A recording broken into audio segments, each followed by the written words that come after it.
من شرور أنفسنا ومن سيئات أعمالنا من يهده الله فلا مضل له ومن يضلل فلا هادي له وأشهد أن لا إله إلا الله وحده لا شريك له وأشهد أن محمدا عبده ورسوله لا نبي بعده يا أيها الذين آمنوا اتقوا الله حق تقاته ولا تموتن إلا وأنتم مسلمون يا أيها الناس اتقوا ربكم الذي خلقكم من نفس واحدة وخلق منها زوجها وبث منهما رجالا كثيرا ونساء واتقوا الله الذي تساءلون به والأرحام إن الله كان عليكم رقيبا يا أيها الذين آمنوا اتقوا الله وقولوا قولا سديدا يصلح لكم أعمالكم ويغفر لكم ذنوبكم ومن يطع الله ورسوله فقد فاز فوزا عظيما أما بعد فإن أصدق الحديث كتاب الله وخير الهدى هدى محمد صلى الله عليه وسلم وشر الأمور محدثاتها وكل محدثة بدعة وكل بدعة ضلالة وكل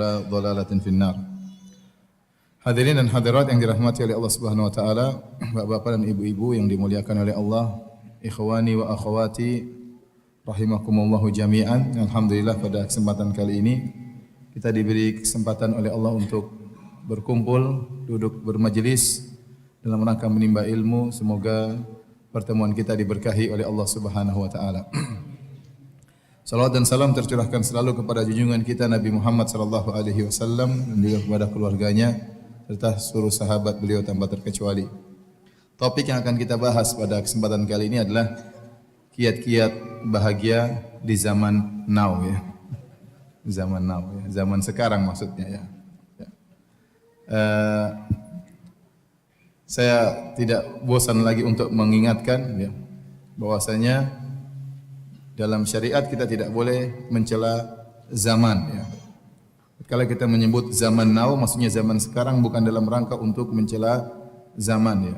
Karena Allah melarang hal tersebut. Dalam hadis qudsi Allah berkata, "Yu'dhini ibnu Adam yasubbud dahra wa ana ad-dahru uqallibul laila wan nahar." Sungguhnya anak-anak Adam menyakitiku. Mereka mencela masa. Padahal aku adalah masa. Aku mengatur siang dan malam. Jadi masa tidak boleh dicela, waktu tidak boleh dicela. Karena waktu hanyalah tempat bergulirnya kejadian dan perbuatan manusia. Jadi dia bukan tempat untuk dicela atau dipuji. Yang dicela atau dipuji adalah yang bergulir dalam masa tersebut, yaitu perbuatan-perbuatan manusianya.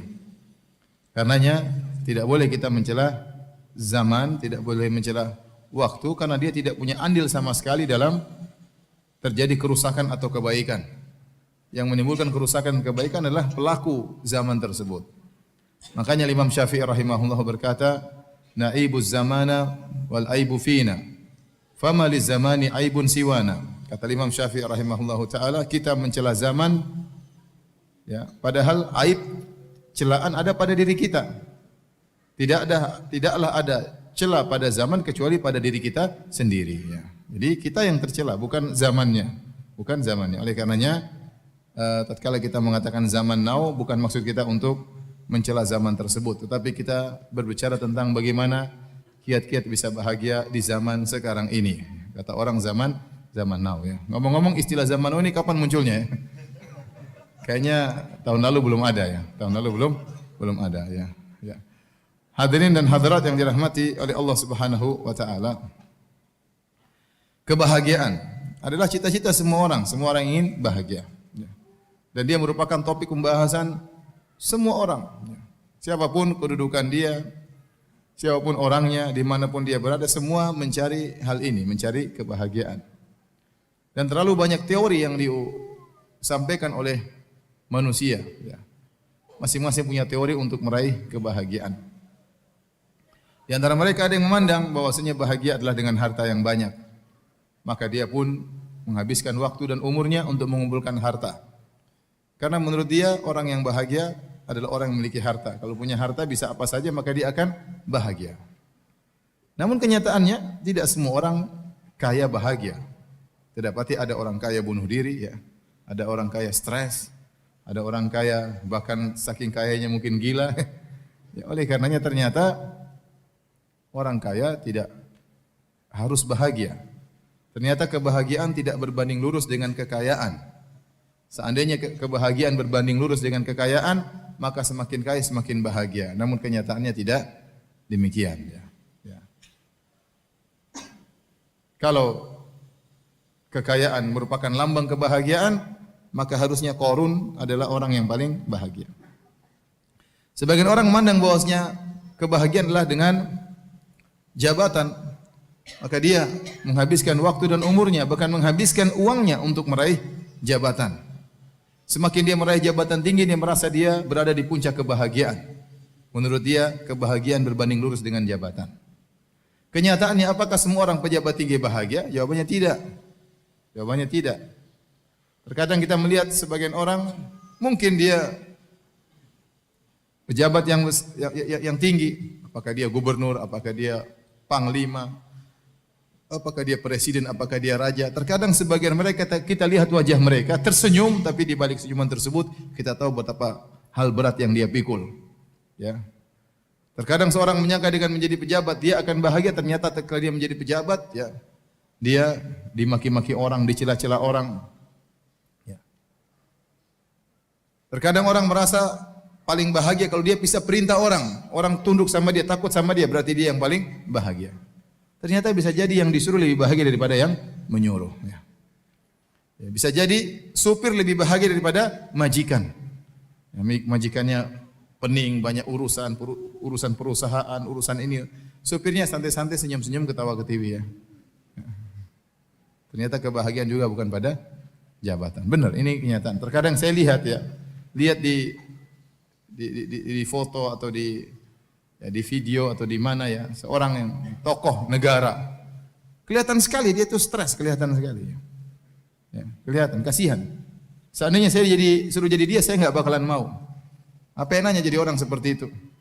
Urusan banyak, dikejar-kejar orang, dimaki-maki orang, ada yang mencela, ada yang memuji, ya. Ternyata kebahagiaan tidak mesti harus jadi pejabat.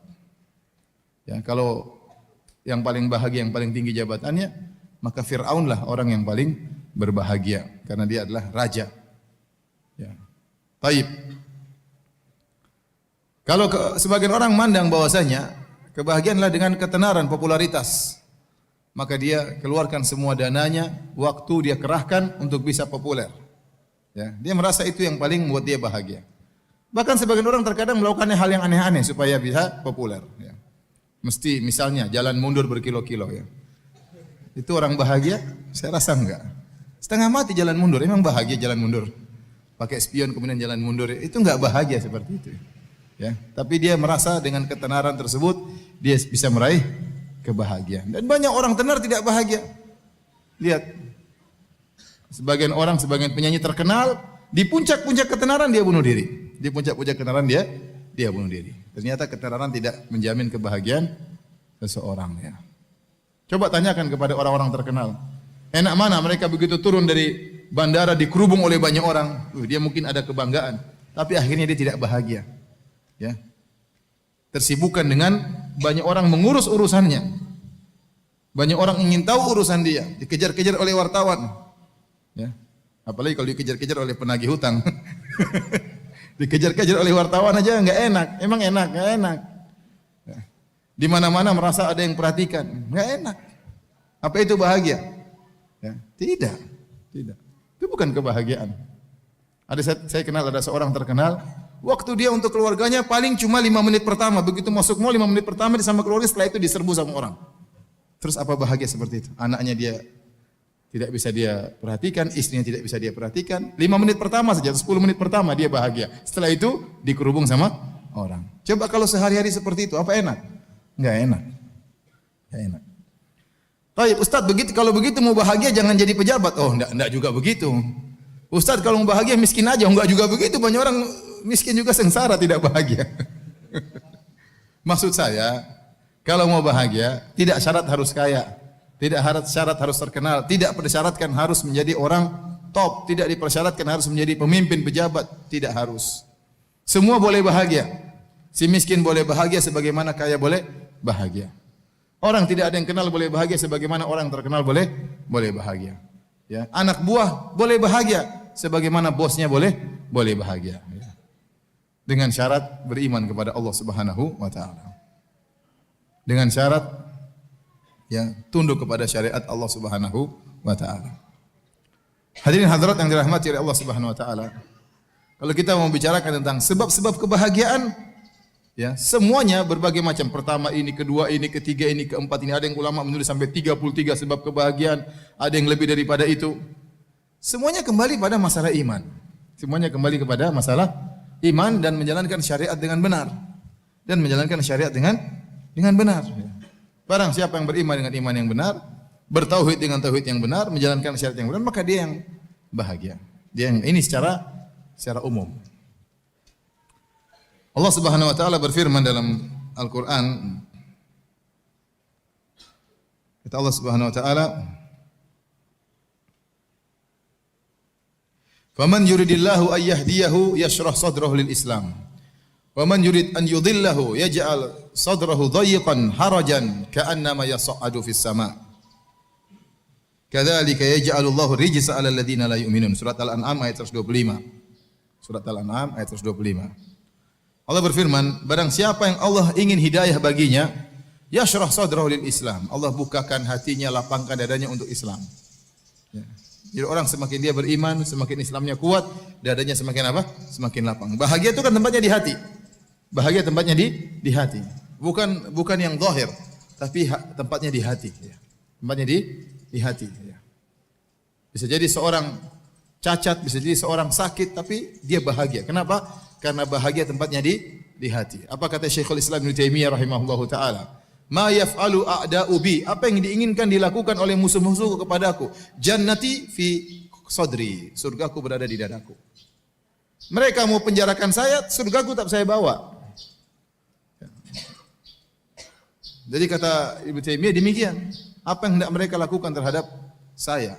Ingin menyiksa saya, ingin menjatuhkan saya, enggak ada masalah.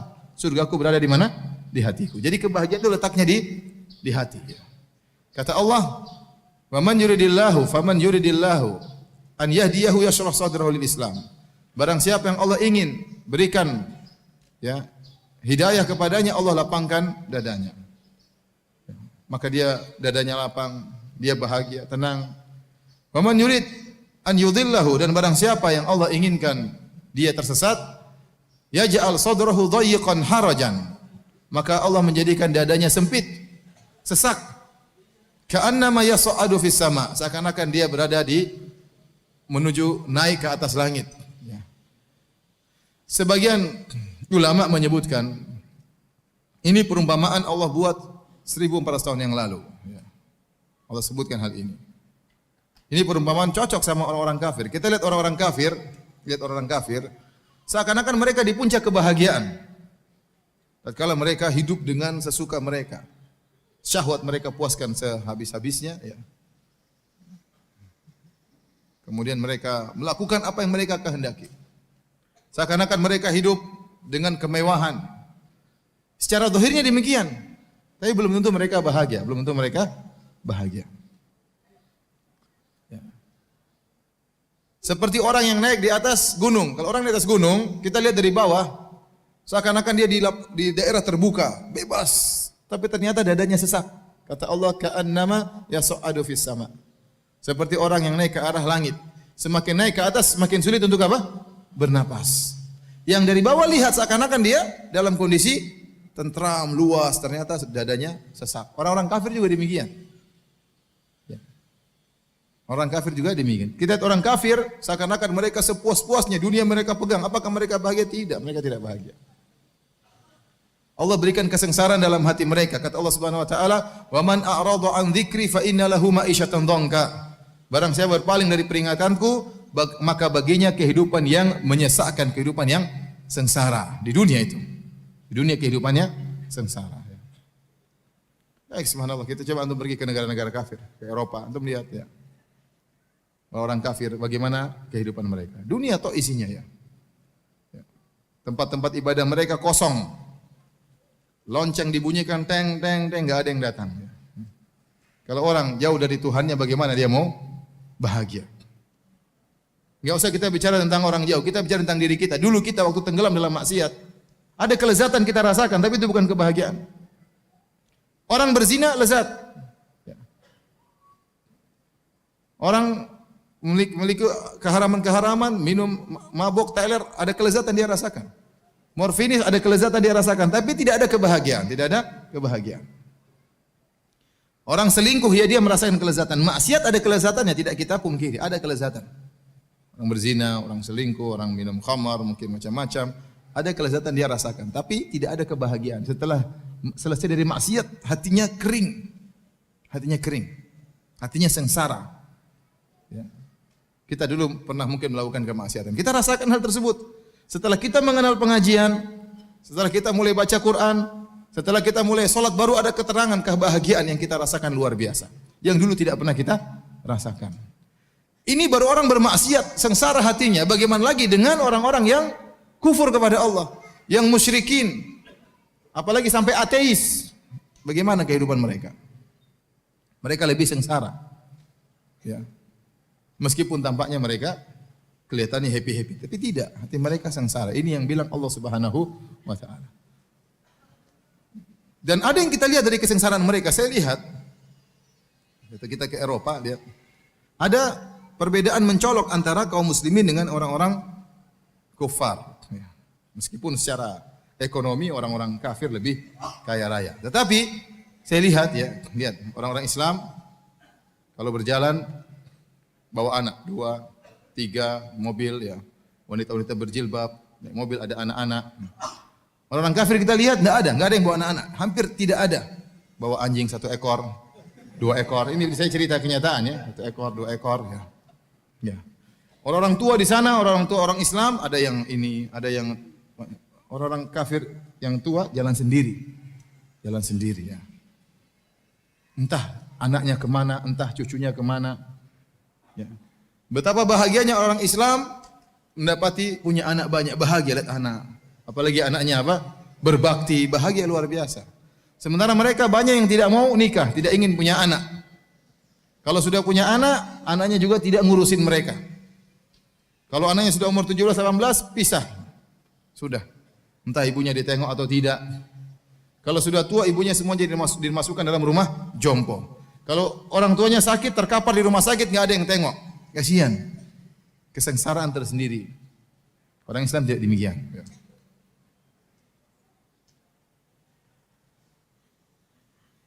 Oleh karena para hadirin dan hadirat yang dirahmati Allah Subhanahu wa taala, orang Islam keluar tiap hari 5 waktu pergi ke masjid. Mereka orang kafir juga keluar 3 kali sehari. Kenapa? Bawa anjing ya. Karena anjingnya harus beol ya. Di luar. Mereka ambil ini kotorannya kemudian. Orang Islam di rumah anak-anak kumpul semua, loncat sana, loncat sini, loncat sini. Mereka enggak. Mereka enggak. Kasihan. Kasihan. Padahal punya anak banyak itu nikmat luar biasa. Saya punya anak 5 saja saya bahagia luar biasa. Bagaimana kalau anak saya 30?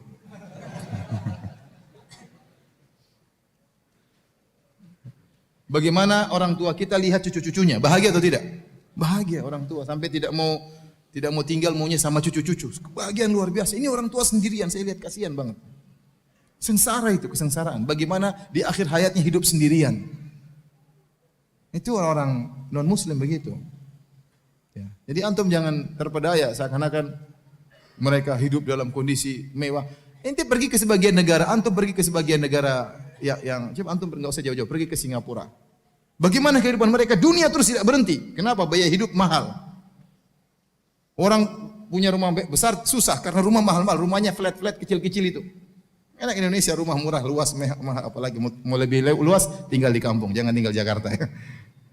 Kota besar semakin mereka terpacu untuk mencari dunia. Pergi pagi pulang malam, pergi pagi pulang malam, pergi pagi pulang malam, rumah sempit. Akhirnya apa? Stres. Anak-anak kena macam-macam penyakit.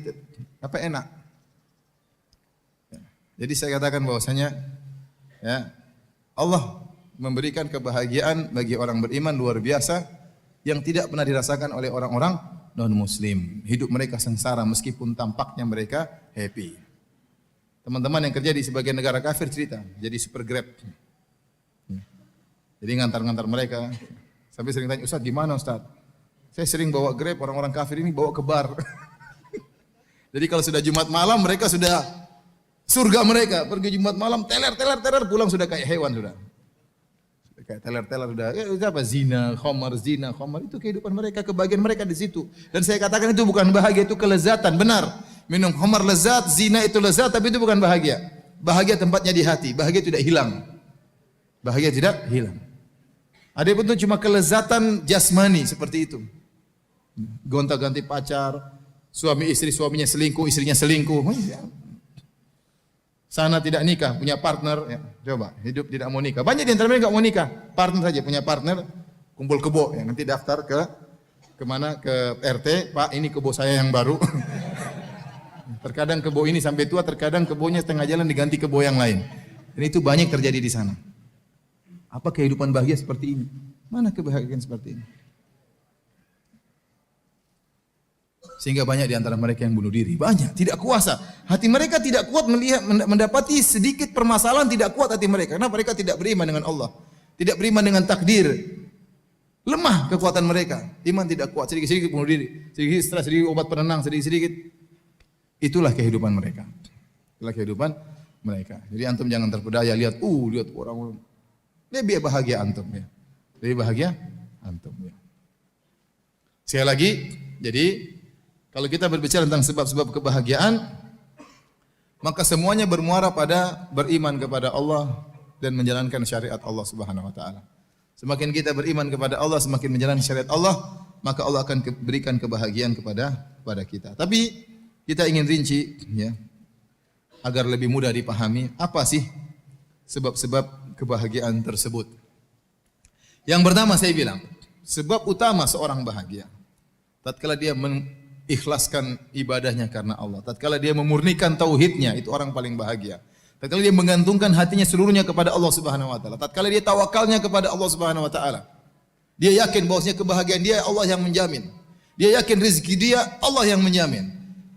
Dia tahu bahwasanya segala sesuatu Allah yang menentukan. Maka selalu dia menggantung hatinya kepada Allah Subhanahu. Orang ini paling bahagia. Orang ini paling bahagia. Apapun kondisinya, kaya, miskin, terkenal, enggak terkenal, pejabat atau bawahan, kalau tauhidnya semakin mantap, maka dia semakin bahagia. Kata Allah Subhanahu wa taala, "Alladzina amanu wa lam yalbisu imanahum bidzulmin, ulaika lahumul amnu." Orang-orang yang beriman dan tidak mencampurkan keimanannya dengan kesyirikan, ulaika lahumul amnu, maka bagi mereka keamanan, ketentraman. Ulaika la amnu, ulaika lahumul amnu. Amnu itu ketentraman, kenyamanan. Wahum muhtadun, dan mereka mendapat hidayah. Semakin Anda menguatkan tauhid Anda akan semakin tentram, semakin aman, semakin nyaman. Itu sudah.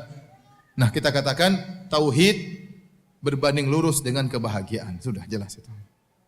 Tauhid berbanding lurus dengan kebahagiaan. Semakin Anda pelajari tauhid dengan baik, semakin Anda mengenal siapa Tuhan Anda, semakin Anda tidak mengharapkan pujian dari manusia, semakin Anda tidak mengharapkan sanjungan dari manusia, semakin ikhlas, semakin Anda menyembunyikan amalan Anda yang tahu hanyalah Allah, berarti Anda bahagia.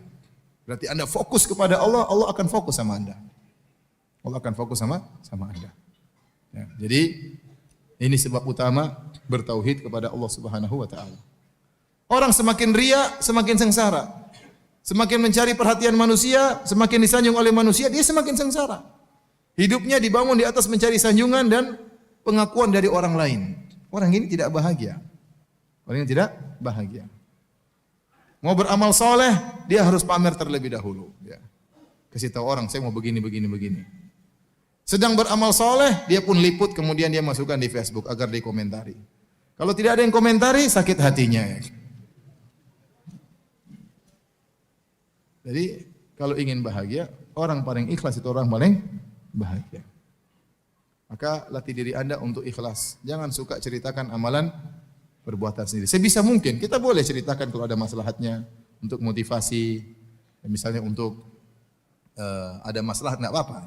Tapi hukum asalnya seorang berusaha menyembunyikan amal solehnya. Semakin dia bertauhid, semakin dia ikhlas, semakin dia bertawakal kepada Allah, semakin dia menggantungkan hatinya kepada Allah, ya, maka dia akan bahagia. Allah akan berikan dia kebahagiaan. Baik. Di antara sebab-sebab kebahagiaan, terutama di zaman now, ya, zaman sekarang yang di mana media sosial begitu luar biasa gencarnya, dengan berbagai macam bentuknya dan fiturnya, ya. Subhanallah ya. Kita benar-benar diserang oleh media sosial ya. Sehingga orang akhirnya ketergantungan dengan media sosial. Benar-benar HP itu adalah jantungnya. Kalau dia pergi dari rumah HP tidak dia bawa, dia bingung. Dia pulang lagi harus bawa HP. Kalau istrinya ketinggalan enggak ada masalah. Jangan sampai HP-nya ketinggalan.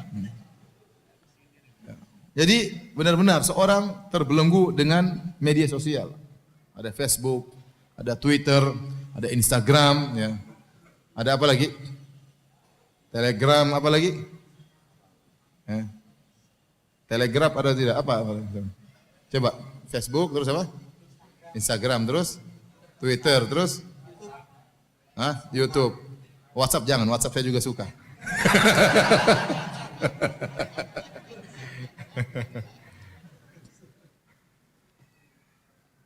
Dalam satu hadis Rasulullah SAW sebutkan, tatkala timbul fitnah, engkau melihat ya hawan muttaba'an, ya, syuhun muta'an, wa ijabu kullu ra'yin bi kullu syakhsin bi ra'yihi, kullu mar'in bi ra'yihi. Engkau melihat hawa nafsu diikuti, rasa pelit yang ditaati, orang masing-masing ujub dengan perkataan dia. Sekarang zaman seperti itu ada orang seperti itu. Orang komentar bangga dengan komentarnya, wah, tuh berbagai macam lah. Nabi mengatakan, "Alaika bi khosati nafsik." Maka sibukkanlah dengan privasimu. Sibukkanlah dengan privasimu. Ya ikhwan, sejauh mana kita meninggalkan privasi kita, sejauh itu kebahagiaan akan hilang dari kita. Ya. Ustaz, berarti kita enggak boleh ngurus orang banyak? Boleh kalau Anda memang berkompeten di situ, silakan. Kalau Anda jadi gubernur yang baik, benar-benar habiskan waktu untuk mengurus masyarakat, insya Allah Allah kasih kebahagiaan. Anda memikirkan kebahagiaan orang lain, Allah akan kasih bahagia sama Anda. Al-jaza' min jinsil amal. Balasan sesuai dengan perbuatan. Orang sibuk ngurusin anak yatim, tidak apa-apa, sibukin diri, tidak apa. Berarti itu perkara Anda yang Anda perhatikan. Anda ingin memberikan kebahagiaan kepada orang lain, Allah akan berikan kebahagiaan kepada Anda. Tapi yang maksud saya ini yang jadi masalah, yang ngurus urusan yang bukan urusan dia. Ya. Pingin tahu segala urusan, pingin tahu segala berita, pingin tahu segala informasi. Padahal bukan urusan dia. Kata Nabi SAW, min husni islamil mar'i tarkuhu ma la ya'ni. Di antara keelokan, keindahan Islam seorang, meninggalkan yang bukan urusannya, yang bukan urusannya, yang bukan pekerjaannya, bukan tugasnya. Sekarang ada seorang misalnya, taruhlah, ya, kerja entah mungkin jualan es cendol, mungkin jualan sayur, di Facebook, Instagram semua dia ikuti, berita-berita semua dia ikuti. Buat apa ya akhi? Sudah urus itu sayur dengan baik, urus itu es cendol dengan baik, ya, urus itu apa namanya toko dengan baik. Bukan urusan Anda untuk mengetahui segala permasalahan. Ustaz, tapi kita kayak ingin tahu berita. Saya bilang, saya ini sudah mencoba. Saya ingin tahu banyak berita. Benar ada manfaatnya, manfaatnya ada, tapi kemudaratan lebih besar. Waktu terbuang. Sekarang waktu kita, saya tanya antum, waktu kita untuk Facebookan banyak atau tidak? Banyak, apalagi sudah masuk lihat berita, sudah pegang HP enggak berhenti. Berita, kiriman dari teman. Nanti punya teman 1000 orang. Satu hobi makan, satu hobi mancing, satu hobi ini, dia kirim berita semua kita. Ente buka berita mancing, berita makan, berita ini. Berita kecantikan, berita kue, berita jualan, berita online, berita politik, ya, berita kesehatan. Ya, baca terus enggak terasa 1 jam lewat, 2 jam lewat. Belum kalau sudah masuk dalam perdebatan, komentar, baca komentar, like, scroll bawah, scroll atas. Waktu habis banyak. Debat lagi sama orang di situ di Facebook, debat bantah-bantahan, ternyata yang didebat bencong. Habis waktu. Facebook ini bikin waktu habis banyak ya. Saya saja mau niatnya untuk dakwah saja terjebak juga seperti itu. Apalagi yang niatnya cari akhwat.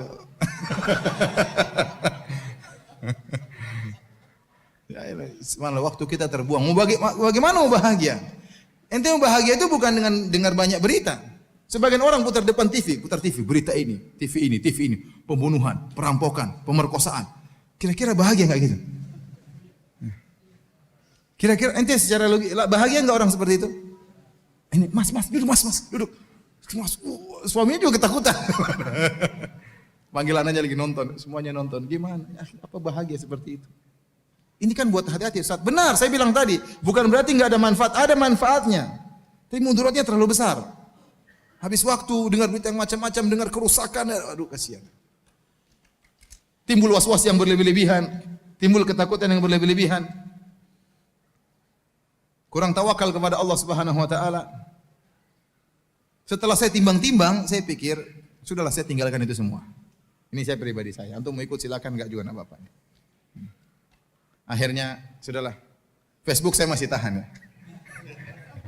Kenapa? Karena saya dihack, Facebook saya dihack. Jadi saya enggak bisa punya teman, tidak ada informasi juga yang masuk di wall saya. Yang akun sudah enggak bisa saya pakai kecuali yang wall, yang halaman ya. Yang masuk dalam berita saya cuma tulisannya Ustadz Arifin Badri. Saya enggak tahu kenapa, yang lain kok enggak bisa masuk. Setiap Ustadz Arifin Badri nulis status masuk ke wall saya. Sudah alhamdulillah. Saya cuma masukkan apa yang saya ingin masukkan, setelah itu saya tinggal nunggu saja ya. Kalau Twitter sudah saya berlepas tangan, saya kasih kawan sudah, biar dia yang susah ngurus Twitter saya. Saya udah nggak mau ya. Kawan itu ada hadir di sini juga ya. Selamat berjuang. Dulu saya suka Twitter, lihat sini berita Saudi, berita ini, berita senang Indonesia macam-macam. Ya subhanallah. Saya berkesimpulan kalau ada sesuatu yang penting akan sampai juga kepada saya. Daripada saya mencari yang penting di antara 100 yang tidak penting. Cek satu-satu, cek satu-satu. Belum tentu penting bagi saya. Kalau ada yang penting pasti ada yang kasih Ustaz, ada kejadian ini, ya udah. Tanpa harus saya ikuti media sosial, saya bisa tahu perkara yang penting untuk saya ketahui. Jadi waktu kita habis untuk untuk media-media sosial, akhirnya banyak kebahagiaan yang kita tumbalkan.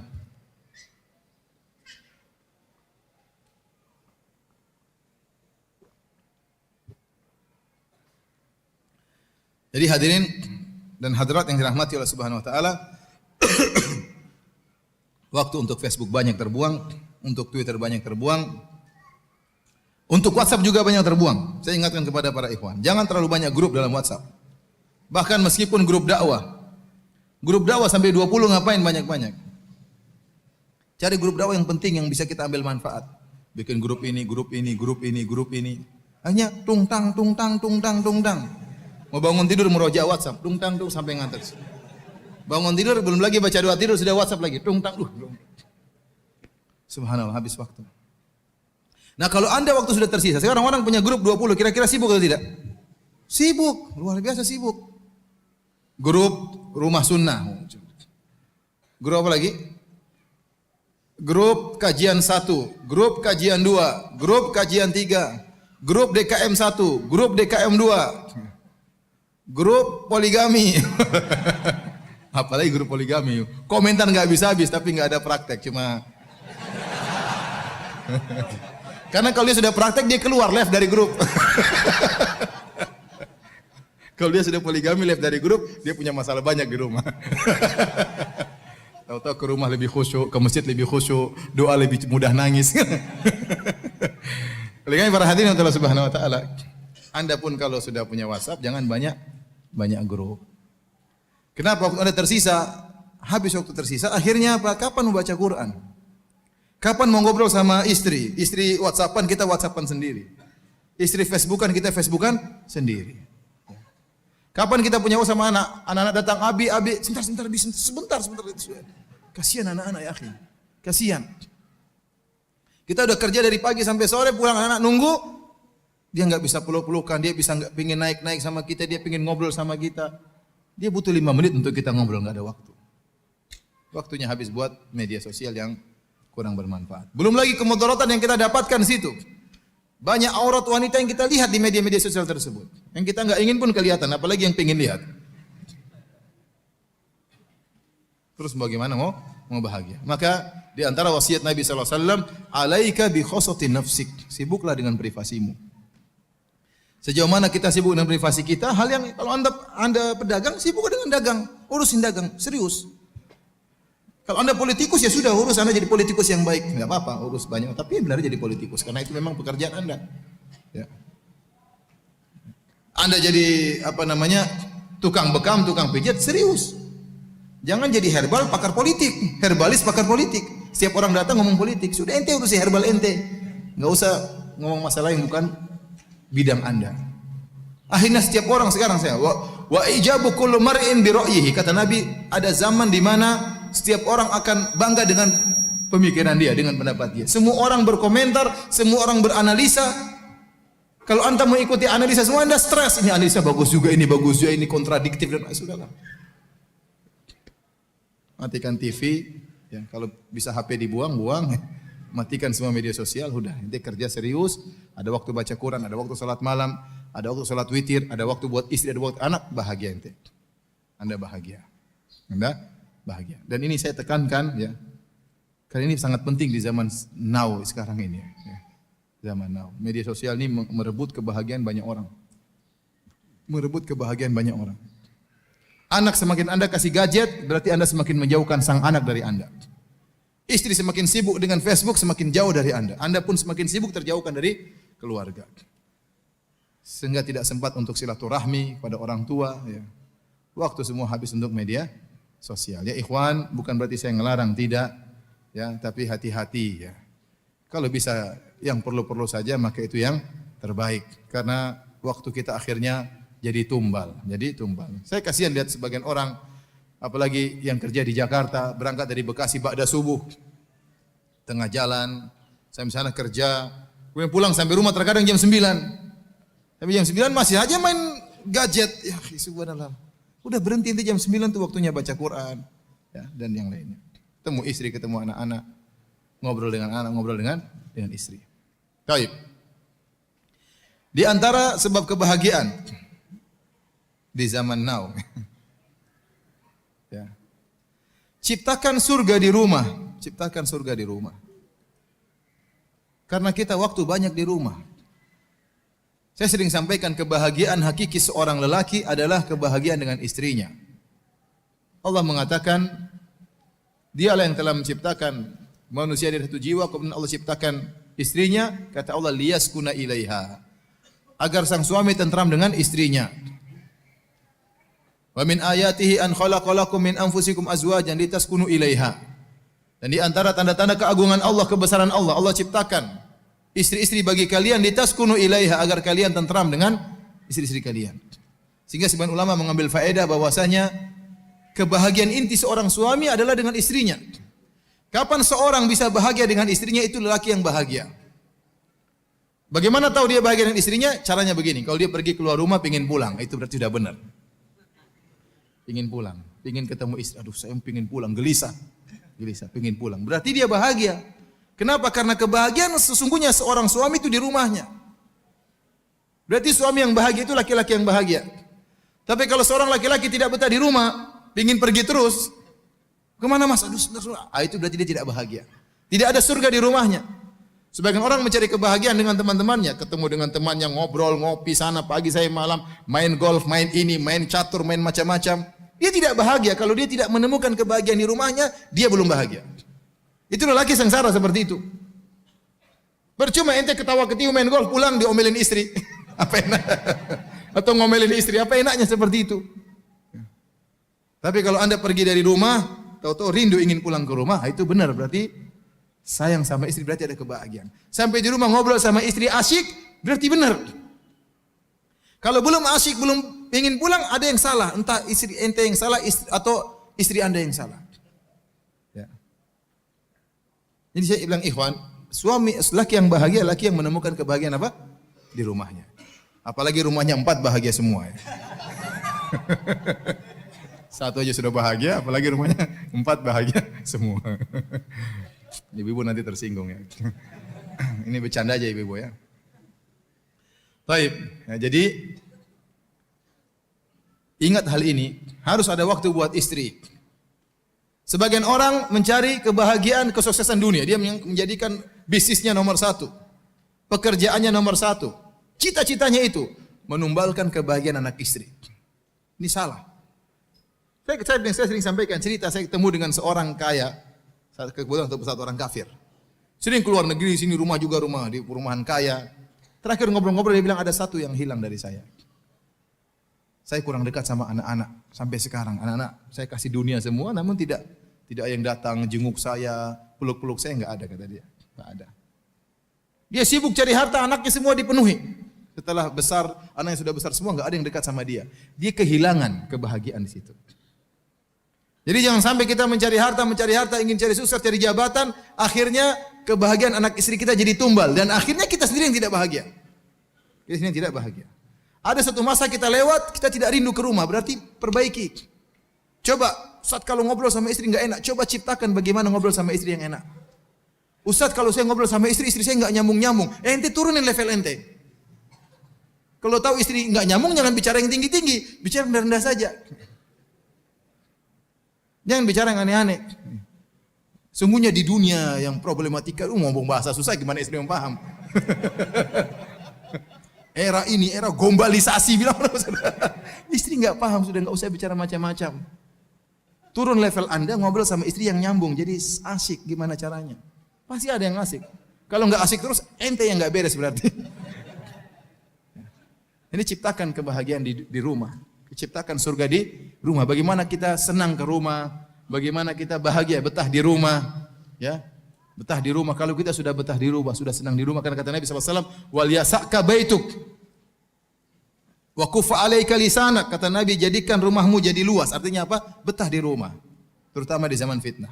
Jaga lisan Anda, jangan terlalu ngurusin orang. Ngapain ngurusin orang? Kalau Anda suka ngurusin orang, Anda diurusin juga sama orang.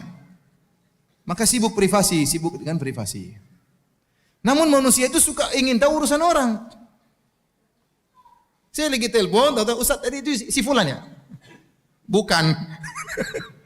Terus mau tahu urusan saya, ngapain? Ada lagi baca apa sih? Baca. Ya, ente ngapain urusin saya? Dibaca sendiri sana. Ngapain baca urusan saya? Orang suka ingin tahu urusan orang lain. Suka komentar orang lain. Ini menghilangkan kebahagiaan seperti ini. Semakin privasi kita jadi tumbal, semakin kita kurang bahagia. Benar ini, ente coba. Jadi jangan ngurusin orang, privasi kita perbaiki. Privasi kita perbaiki. Jangan suka komentar hal yang tidak bermanfaat. Apa kata Nabi, min hus islamir mar'i tarkuhu ma la ya'ni. Di antara keelokan Islam seorang meninggalkan yang bukan urusannya. Enggak usah. Tahan mulut, jangan suka komentar. Lewat satu jalan, lihat rumah warna ungu, komentar. Ini orang kok rumah warna ungu sih? Ya, apa urusan ente? Ente sana rumah belum lunasi utang rumah ente. Ini ngurusin rumah orang warna ungu, warna biru. Terserah dia mau warna-warni, terserah dia. Ini kok rumah bangunannya jelek sekali. Ya, sudah ente buat. Ikut berita artis, ikutin terus. Si artis ini dicerai sama suaminya. Kemudian ketahuan katanya suami selingkuh. Katanya suami punya istri kedua. Kemudian istrinya, ente ngapain ikuti berita artis? Akhirnya masuk ke persidangan. Ngapain ente ikuti berita artis itu? Kecuali kalau memang ente mau nikahi sang artis, ya silakan. Ya sudah, ente ikuti sampai dia benar-benar jadi janda, ente maju. Ya. Dia aja nggak suka sama ente ngikuti beritanya terus. Buang-buang waktu. Jadi banyak buang waktu kita terbuang. Jadi di antara sebab kebahagiaan, ciptakan kebahagiaan di rumah. Kalau belum bisa menemukan surga di rumah, duduk sama istri. Wahai sayangku, kita ada apa ini? Kenapa kita kok kayaknya tidak indah, tidak mesra kehidupan kita ini? Apa yang salah antara saya dengan anti? Bicarakan baik-baik. Mungkin dia bilang, Mas Ci kalau pulang nggak pernah ngobrol sama saya. Ya udah, saya ngobrol besok ya. Ngobrol, ya. Sudah diperbaiki. Dan perlu kita ngobrol sama istri supaya kita ada kebahagiaan di situ. Nabi aja ngobrol sama istrinya sebelum tidur.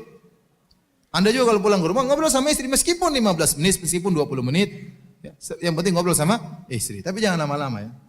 Kalau sudah 45 menit, bunyikan wecker. Waktunya tidur. Waktunya tidur. Disitulah letak kebahagiaan. Baik.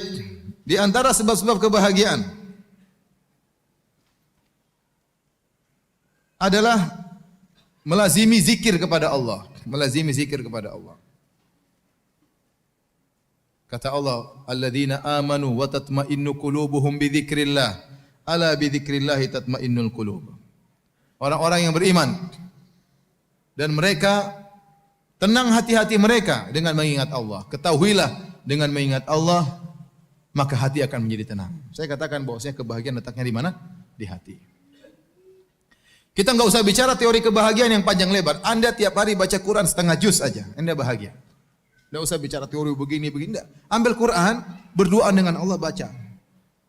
Dicicil, hari ini satu halaman, besok nanti sore nanti lagi tambah lagi satu halaman, satu lagi halaman, baca tafsirnya, baca terjemahannya, itu kebahagiaan. Itu kebahagiaan. Ada saatnya kita harus berdoa-doa dengan Allah agar Allah beri kebahagiaan kepada kita. Ya. Benar bahwasanya di antara kebahagiaan kata para ulama adalah mencari teman yang baik. Kata Nabi SAW, "Mathalu al-jalisi salih kahamil misik. Imma an yahdiyaka atau tabta' minhu." Ya. Seperti perumpamaan orang yang teman yang baik seperti penjual minyak wangi. Kalau dia kasih hadiah sama kamu atau kau beli dari dia, atau tajida minhu rihan thayyibah, atau kau mendapati bau yang harum dari dia. Teman yang soleh ini penting sebab kebahagiaan. Yang kalau kita berteman dengan dia, kita akan mengingat Allah Subhanahu wa taala, atau kita diingatkan oleh dia. Teman sama-sama pengajian, teman sama-sama proyek dakwah misalnya.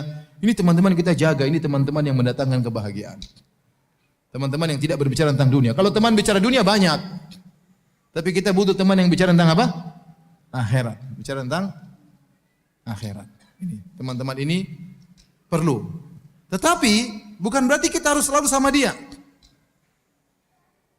Ada harus waktu kita khususkan untuk berkhalwat antara kita dengan Allah, untuk zikir kepada Allah. Makanya Nabi SAW mengatakan di antara 7 golongan yang Allah naungi pada hari kiamat kelak, di antaranya kata Nabi SAW, rajulani tahabba fillah. 2 orang yang saling mencintai karena Allah. Ijtama'a alaihi wa tafarraqa alaihi. Mereka berdua bertemu karena Allah dan berpisah karena Allah. Di antara tafsiran berpisah karena Allah, yaitu mereka harus bersendiri agar konsentrasi beribadah kepada Allah masing-masing. Kalau ngobrol terus, kapan baca Quran, kapan salat malam, kapan salat duha, ngobrol terus kerjanya. Enggak, kita ngobrol urusan ini. Tapi terkadang kita harus berpisah.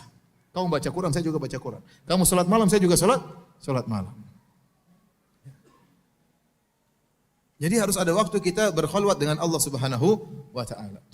Di antaranya salat malam itu kebahagiaan. Allah mengatakan, ya ayyuhal muzammil qumil laila illa qalil, wahai Muhammad, bangunlah di malam hari. Kata sebagian ulama, ini adalah ayat ini, surat Al-Muzammil adalah Zadud Da'iyah. Isinya adalah tentang bekal bagi seorang dai.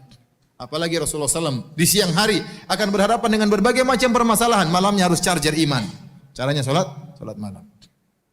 Antum pun demikian, dalam kehidupan kita banyak permasalahan dunia, permasalahan ini, permasalahan rumah tangga, permasalahan dakwah.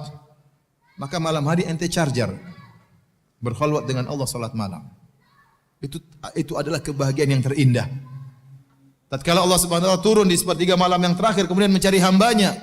Hal min da'in fa'astajiba lahu. Hal min sa'ilin fa'utiya su'lah. Hal min mustaghfirin fa'aghfirlah. Kata Allah, apakah ada hambaku yang bangun malam berdoa akan aku kabulkan doanya? Apakah ada hambaku yang meminta akan aku kabulkan permintaannya? Apakah ada hambaku yang beristighfar akan aku ampuni dosa-dosanya? Allah cari hamba-hambanya. Saatnya anda bangun malam berkhalwat dengan Allah Subhanahu wa taala. Yakinlah bahwasanya dengan mengingat Allah, Allah akan kasih kebahagiaan. Saya tanya sama teman, kebahagiaan antum di tangan siapa? Di tangan Allah Subhanahu wa taala. Allah mau kasih bahagia, tinggal kasih bahagia. Kun fayakun. Allah mau cabut, tinggal Allah cabut, gampang. Allah mau cabut, tinggal gampang bagi Allah Subhanahu wa taala. Nah, kalau anda tahu bahwasanya kebahagiaan di tangan Allah, maka jangan cari kepada selain Allah, carilah kepada Allah. Caranya gimana tadi? Berkhalwat dengan Allah. Salat malam, baca Quran. Mojok di ujung baca Quran. HP matikan, jangan kita Quran diberhentikan gara-gara telepon. Ya kecuali dari istri, enggak apa-apa kita telepon. Iya sayang. Abi lagi baca Quran ya. Abi sok ria, iya Abi lagi ria udah terlalu. Jadi matikan HP, baca Quran. Harus ada waktu untuk kita berdoa dengan Allah. Disitulah kebahagiaan. Apalagi kalau kita sedang dilanda permasalahan.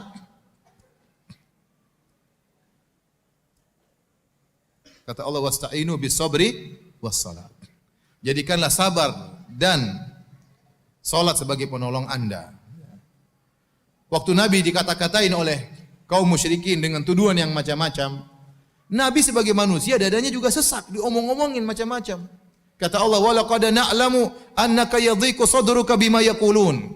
Sungguh kami tahu bahwasanya dadamu sempit wahai Rasulullah atas apa yang mereka ucapkan. Nabi dibilang pendusta, dibilang dukun, dibilang penyihir, dibilang orang gila, macam-macam, dan itu menyakitkan hati Nabi. Mungkin lebih daripada pukulan. Perkataan itu menyakitkan, tuduhan yang tidak-tidak, berarti tidak dilakukan oleh Nabi sallallahu alaihi wasallam. Bagaimana jalan keluarnya? Allah suruh berzikir. Wasbir ala ma yaqulun wasabbih bihamdi rabbika qabla tulu'i syamsi wa qabla ghurubiha. Kata Allah, sabarlah engkau atas apa yang mereka ucapkan, dan bertasbihlah kepada Allah sebelum terbit matahari dan sebelum terbenam matahari. Zikir pagi petang. Anda ingin bahagia, lazimi zikir pagi petang. Tapi benar-benar pahami maknanya. Benar-benar direnungkan tatkala membaca zikir pagi petang. Allahumma anta rabbi la ilaha illa anta. Benar-benar ya.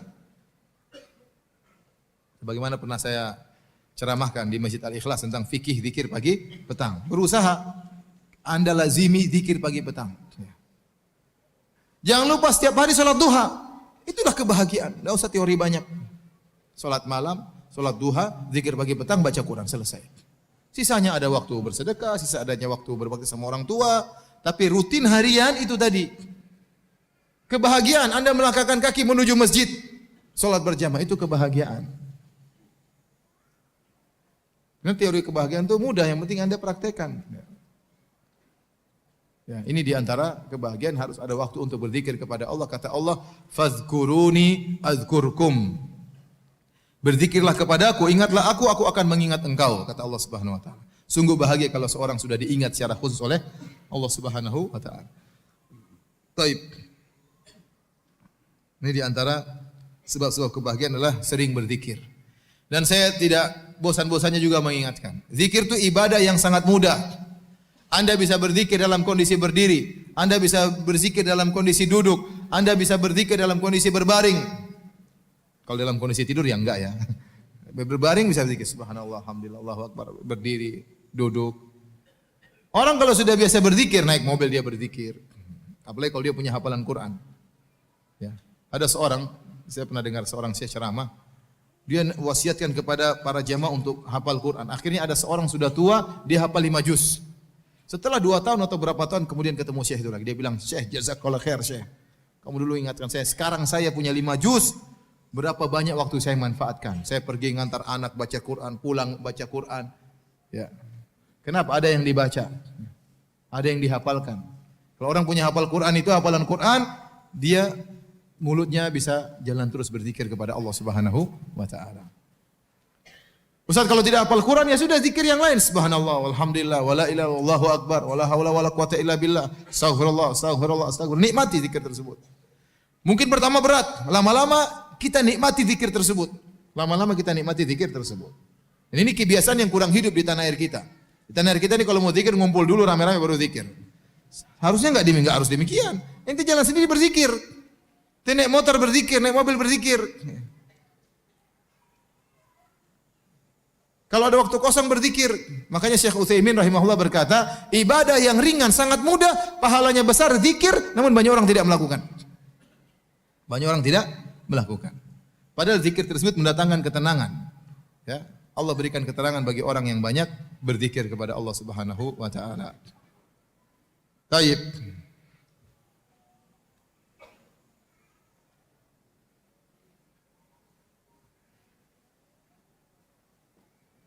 Di antara sebab-sebab kebahagiaan adalah qanaah.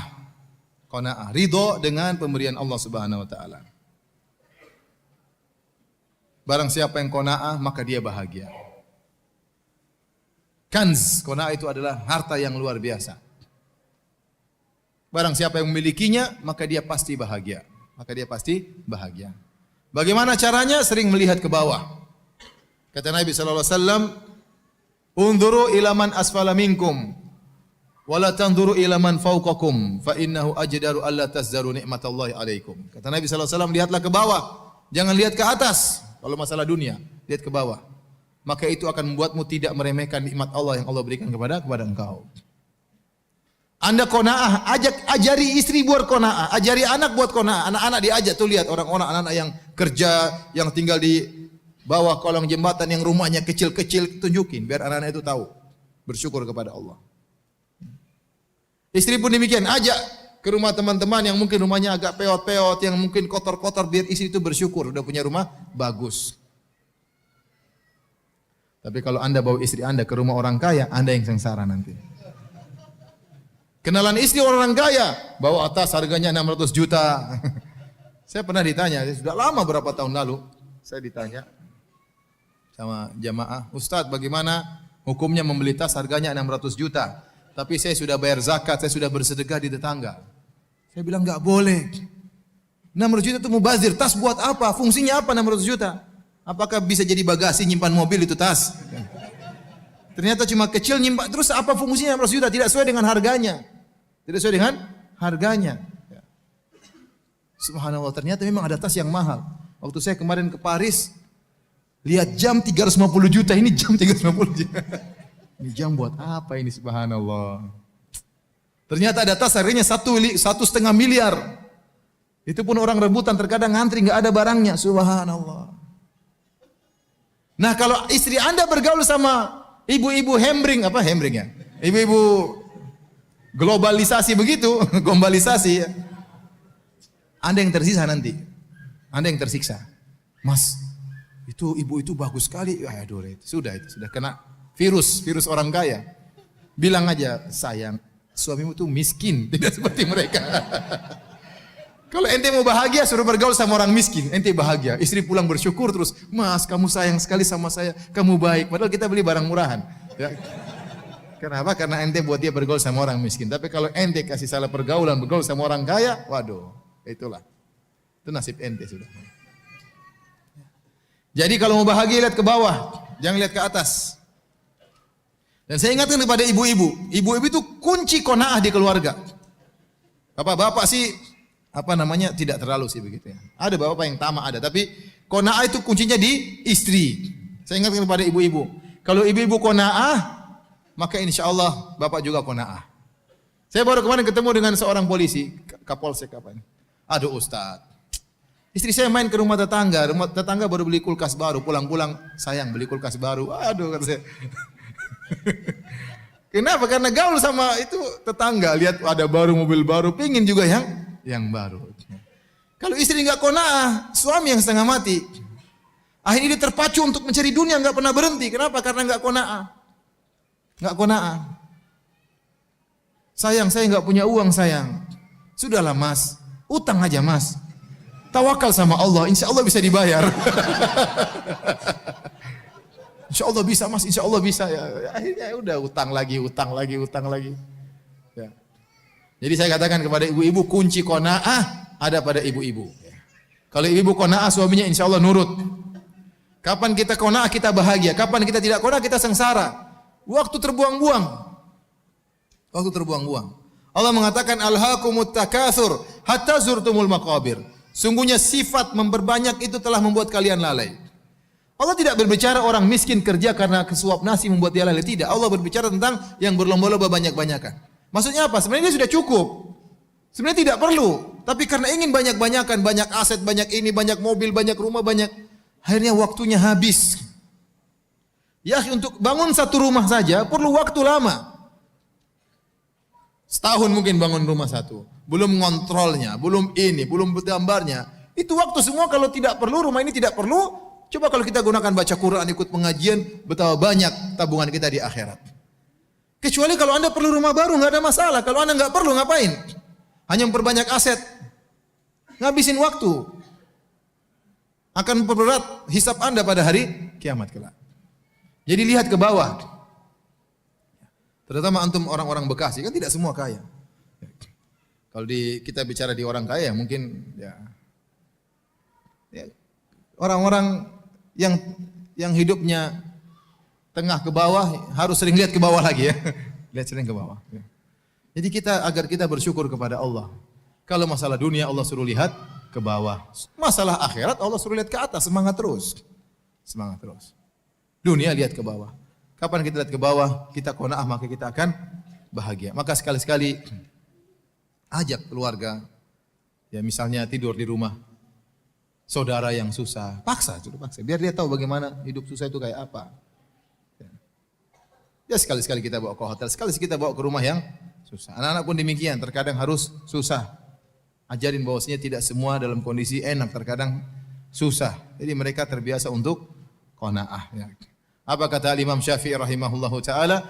Idza ma kunta dza qalbin qanu'in fa anta wa malikud dunya sawa'u. Kalau kau memiliki hati yang qanaah, sungguhnya kau dan raja sama saja. Sudah, raja itu dia mau apa? Dia mau puas. Sehingga dia bangun ini, bangun anu, nguasai ini, nguasai anu, punya macam-macam supaya dia puas. Lah Anda kalau sudah puas meskipun tidak punya apa-apa, Anda sudah bahagia sebagaimana kebahagiaan yang dikejar oleh sang raja. Ini perkataan Imam Syafi'i luar biasa. Idza ma kunta qalbin qanu'in, idza ma kunta dza qalbin qanu'in fa anta wa malikud dunya sawa'u. Kalau kau memiliki hati yang qanaah, sungguhnya kau dan raja sama saja. Ini bait saya pertama kali dengar, isinya dari seorang teman saya orang Cina. Jadi dekat satu asrama dengan saya di Universitas Islam Madinah.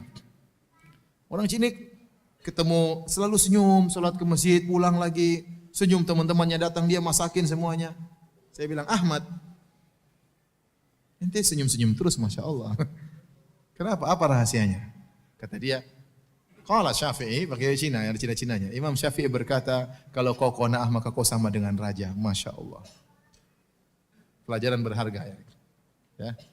Ternyata itulah kunci sebab rahasia kenapa dia tersenyum selalu, bahagia selalu, berseri-seri selalu. Kenapa ada sifat qanaah? Kalau kita tamak, kita sengsara. Orang yang paling sengsara orang yang paling tamak.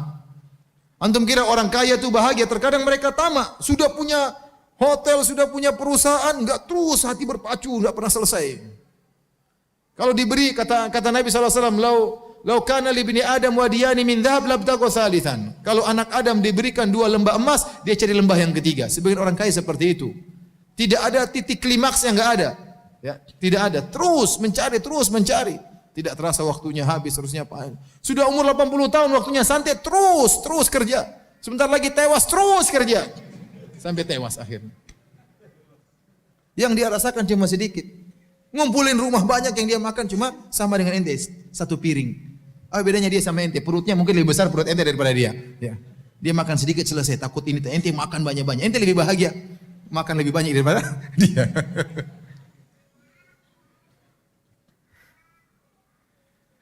Karenanya di antara kebahagiaan suruh lihat ke bawah, jangan terpedaya dengan yang di atas. Jangan terus lihat ke atas. Kemudian di antara sebab kebahagiaan, perbanyak istighfar, bertobat kepada Allah. Karena tidaklah kesengsaraan ada dalam hati kita kecuali karena maksiat yang kita lakukan. Semakin Anda banyak maksiat, semakin kesengsaraan yang Anda rasakan. Dalam hadis disebutkan seorang bermaksiat, maka nukitat, ditempelkan titik hitam di hatinya. Semakin banyak maksiat, semakin hitam hatinya. Semakin susah dia khusyuk, semakin susah dia terenyuh tatkala baca ayat Al-Quran. Maka seorang perbanyak istighfar. Apa kata Nabi SAW? Tuba liman wajada fi sahifati istighfaran katsira. Sungguh beruntung orang yang mendapati dalam catatan amalnya banyak istighfar. Penghalang kebahagiaan adalah maksiat. Adalah kemaksiatan. Anda akan dibuat gelisah karena maksiat yang Anda lakukan. Anda akan dibuat khawatir berlebihan karena maksiat yang Anda lakukan. Anda akan dibuat sedih berlebihan karena maksiat yang Anda lakukan. Apa kata Allah? Ala inna awliya Allahi la khaufun alaihim wa lahum yahzanun. Ketahuilah wali-wali Allah itu orang soleh. La khaufun alaihim wa lahum yahzanun. Mereka tidak khawatir, mereka tidak bersedih. Mereka menjalani kehidupan dengan biasa. Kekhawatiran sedikit kemudian hilang. Kesedihannya sudah mau diapain? Tawakal kepada Allah. Orang yang bermaksiat tidak bisa demikian. Ada kegelisahan. Kenapa maksiat? Ada yang dia lakukan terus maksiat tersebut. Ya. Oleh karenanya kalau Anda melakukan maksiat segera bertobat kepada Allah, maka Allah akan kembalikan kebahagiaan bagi Anda. Banyak bertobat, banyak beristighfar kepada Allah Subhanahu wa taala. Di antara sebab kebahagiaan, mudah memaafkan. Mudah memaafkan. Ya ikhwan, kita hidup di zaman now ini banyak masalah. Banyak masalah. Kita punya masalah sama orang tetangga, terkadang ada masalah. Terkadang kita punya masalah sama kerabat, sama kakak, sama adik, terkadang sama orang tua kita. Ya. Tidak mudah kita menjalin silaturahmi. Ya, terkadang sebagian kerabat kita tidak ngerti apa yang kita lakukan. Ada sebagian datang kepada saya, Ustaz, saya ini bingung Ustaz. sama kerabat-kerabat saya. Kenapa, Mas? Saya ini kalau kasih mereka duit, mereka bilang saya sombong, sok kasih duit. Kalau saya nggak kasih, katanya pelit. Saya bingung, Ustaz, gimana? Jadi ada sebagian gitu ya. Ya, sebagian gitu, sebagian kerabat tidak bisa paham apa yang kita lakukan. Kita niat baik, namun mereka salah terjemah. Mau diapain? Adik iblis yang mengadu domba. Akhirnya timbul masalah kita dengan kerabat, timbul masalah dengan adik, dengan kakak, ya. Timbul masalah dengan om, timbul masalah dengan tetangga, timbul masalah dengan teman pengajian, ya.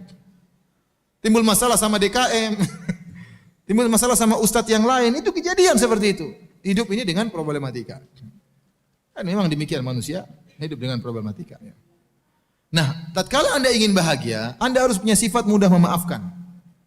Sifat mudah memaafkan. Ya udah, maafkan aja. Kasih uzur sama orang yang mungkin dia enggak ngerti. Kok dia begitu, dia tidak menghargai saya? Mungkin dia tidak ngerti. Ente jangan dulu memvonis dia tidak menghormati Anda, tidak ini, tidak ini. Mungkin dia tidak ngerti, mungkin dia tidak tahu, kasih uzur. Al-mu'min yatlubul ma'adzir. Seorang mukmin dia mencari uzur bagi saudaranya. Wal munafik yatlubul afarat. Adapun orang munafik cari-cari kesalahan saudaranya.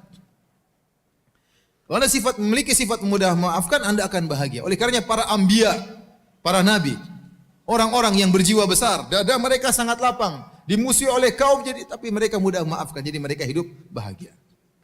Kalau orang dadanya sempit, badannya besar, dadanya sempit, sedikit-sedikit ngomel, sedikit-sedikit marah, sedikit-sedikit enggak bisa tidur, stres, kenapa tidak mudah memaafkan? Mau tidur mikir si fulan kurang ajar, si fulan kurang ajar, si fulan murojaah, dendam. Terus gimana mau tidur? Gimana mau tidur? Dada kita ini sudah sempit kalau kita enggak isi, kalau kita isi dengan Al-Qur'an, isi dengan hadis-hadis Nabi, isi dengan pengajian, kita bahagia. Tapi kalau sudah isi tentang berita-berita pembunuhan, berita macam-macam, diisi lagi dendam, kusumat kepada si fulan, wah gimana mau bahagia? Dada kita enggak kuat, meledak ini gara-gara diisi dengan hal yang tidak benar seperti itu. Kalau Anda mudah maafkan, Anda bahagia. Anda bahagia. Allah angkat derajat Anda dan Anda akan bahagia. Ya. Kalau kita tidak mudah maafkan, akhirnya terkadang permasalahan kita bawa ke rumah. Istri ikut kena, anak-anak ikut kena. Ya sudah, bagaimana cara maafkan Ustaz? Ya sudah, itu sudah takdir, mau diapain? Orang itu pasti mencela saya, sudah ditakdirkan 50.000 tahun sebelum Allah ciptakan langit dan bumi, dia pasti mencela saya. Mau diapain? Ya sudah, ini mau apa? Ya sudah, terima aja. Ya udah, maafin aja lah. Allah sudah takdirkan. Kalau Anda maafkan dia, Anda akan dimaafkan oleh Allah Subhanahu wa taala.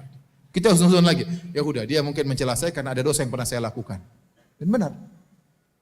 Akibat dosa yang pernah saya lakukan, maka akhirnya dia mencela saya. Tidak ada ya sesuatu musibah yang menimpa kita kecuali karena dosa yang pernah kita lakukan. Nah, kalau Anda mudah maafkan, terutama para ibu-ibu, mudah maafkan. Kalau saya yang punya salah, maafkan. Jangan marah-marah terus ya. Marah boleh, tapi sebentar, jangan lama-lama ya. 5 menit, setengah jam paling maksimal marah. Setelah itu sudah. Ngapain dendam lama? Dan paling tidak enak kalau seorang bermasalah sama orang dekat. Paling tidak enak. Kalau ente punya musuh di Amerika, enggak ada masalah. Sudah ente debat-debat di internet, maki-makian, sudah enggak pernah ketemu. Tapi coba kalau ente punya teman ribut sama teman kantor, tiap hari ketemu dia. Kan kita jadi enggak enak hidupnya. Tiap hari dia lewat sini, dia belok timur, kita belok selatan ya. Kita belok ting lagi, repot. Repot di dalam kantornya kecil, jadi muter-muter situ saja ketemu terus. Enggak enak. Enggak enak. Punya masalah sama tetangga enggak enak, tiap hari ketemu di masjid. Akhirnya cari masjid lain, sholat di masjid sana. Menyiksa diri, saya udah maafkan, selesai ngapain? Udah kita hidup. Dia maki-maki, sudah saya maafkan, sudah selesai. Ya. Jadi kita yang tentram, dia yang gelisah. Biarin dia gelisah, dia tidak mau ke masjid, kita terserah. Tapi nanti maafkan. Ya saya maafkan ini sudah. Jadi kita tentram, santai, enggak ada beban. Kalau masalah sama orang dekat enggak enak, masalah sama adik, masalah sama kakak, masalah sama ibu, penderitaan bagi kita. Apalagi kalau masalah sama istri sudah bingung. Apalagi istrinya cuma satu, setengah mampus. Udah rumah kecil muter-muter sana, udah itu ketemu lagi, dia lagi. Udah mending ente maafin sayang. Maafkan saya sayang. Udah sayang, nanti saya belikan emas saya. Nanti saya belikan sayang. Udah peluk dia, cium keningnya, udah selesai. Kasih emas selesai, udah selesai. Ajak makan selesai. Perempuan kan suka dikasih hadiah. Bukannya kita bilang dia matre, tidak. Dia suka dikasih hadiah. Apalagi kalau hadiahnya banyak ya. Ambil hatinya. Ente omelin, ente perempuan enggak boleh begini, tapi ente enggak pernah kasih apa-apa. Ceramah aja suami saya itu. Jadi para hadirin, Kalau mau hidup bahagia, mudah memaafkan. Ngapain hidup kemudian marah-marah? Apalagi jadi dai, kemudian lihat orang komentar emosi. Ngapain ya, akhi? Sudahlah. Dia mau komentar, mau maki, biarin aja lah. Sudahlah, itu sudah ditakdirkan. Ente nggak bisa menghindar. Kalau ente nggak kuat seperti ini, nggak usah jadi dai. Sedikit emosi, balas lagi. Ngapain? Nggak usah jadi dai kalau gitu. Berarti ente tidak berhak jadi dai. Mundur aja. Kasih orang lain yang jadi dai. Ya. Emosian. Mau jadi DKM masjid, emosian. Ngapain DKM masjid? Ente DKM masjid, ente ngurusin banyak orang. Kalau orang sudah siap ngurusin banyak orang, siap menghadapi permasalahan. Kalau sudah siap menghadapi permasalahan, lapangkan dada. Makanya kalau orang mudah maafkan, dia akan sangat berbahagia. Jadi ingat-ingat bahwasanya di antara kebahagiaan adalah maafkan dan pahalanya besar orang memaafkan. Kita memaafkan orang, Allah akan ampuni dosa-dosa kita. Ala tuhibbuna ayyaghfirallahu lakum? Tidakkah kalian suka jika diampuni oleh Allah Subhanahu wa taala? Kata Allah, "Falyafu wal yasfahu." Maafkanlah dan berlapang dada. Ala tuhibbuna ayyaghfirallahu lakum? Tidakkah kalian suka kalau Allah ampuni kalian? Jadi al jaza' min jinsil amal, balasan sesuai dengan perbuatan. Jika kita mengampuni orang, kita akan diampuni oleh Allah Subhanahu wa taala.